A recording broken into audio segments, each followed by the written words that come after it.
You might not expect a comedy routine during a conversation with Robert Plant and Alison Krauss. But the rock and roll lion and the bluegrass chanteuse who became an unlikely musical pair 17 years ago with their rootsy collaboration, Raising Sand, are relaxed, playful, and exceptionally respectful of each other. And very funny. In a joint interview a few days before the June 2nd launch of another summer of touring behind Raise the Roof, their 2021 acclaimed follow-up to the Grammy-winning Raising Sand, the pair begin by disagreeing about when their last tour ended. It was July, and tease each other while answering how they might change the setlist for this run of dates. We haven't started yet, but we have 39 shows, so I think we'll consolidate and play to our strengths initially, Plant says. And then we'll play to our weaknesses, Krauss jokes. See what I'm dealing with? Plant responds with mock exasperation. For 25 minutes, the pair banter about aging. He is 75, she 52. Why sleep is crucial, while touring and the art of harmonizing. I'm trying my best to learn how to get it right. Plant, one of the mightiest singers in rock history, says with discernible humbleness. Here is what else the twosome had to share. Question: what have you both been doing since getting off the road last year? Robert Plant: I've been very busy following my North Star and reaching into the great old world of R&B for songs I might do something with down the road. And watching football, soccer.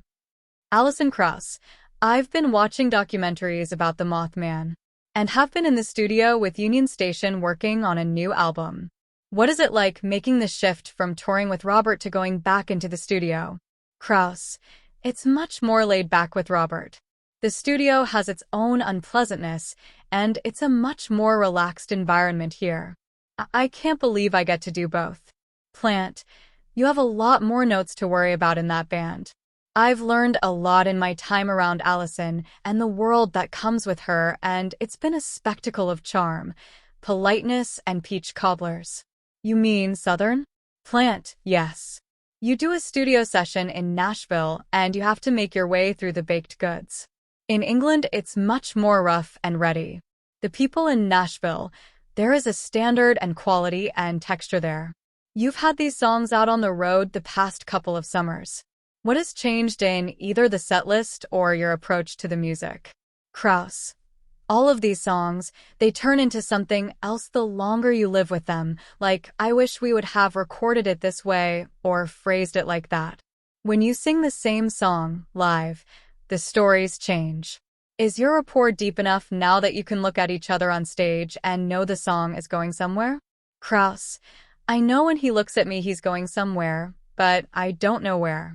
Plant: I never sang harmony in Led Zeppelin except for Thank You. I really didn't know about singing with another person. I do believe that Henry the Horse Smith, our guitar roadie, and Jimmy Page sang the harmonies with me on that one. But I loved listening to what Alison sang.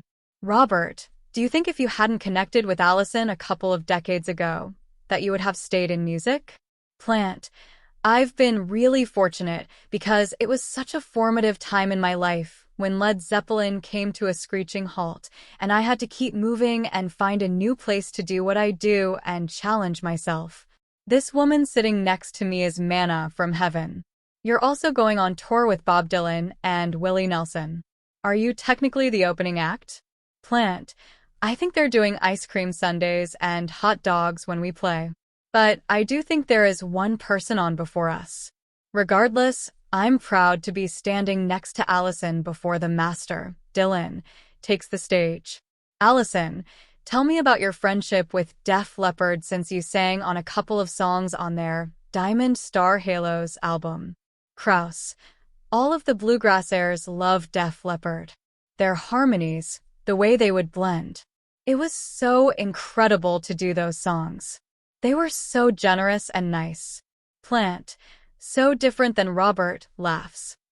Krauss: right, not like Robert. I said they were so generous and nice, laughs. It was a fantasy. There are plenty of people who grew up playing the kind of music I did and fantasized about playing a rock part. There are always a few reconstructed Led Zeppelin songs in your show. Robert, do you enjoy doing them, or is it more obligatory?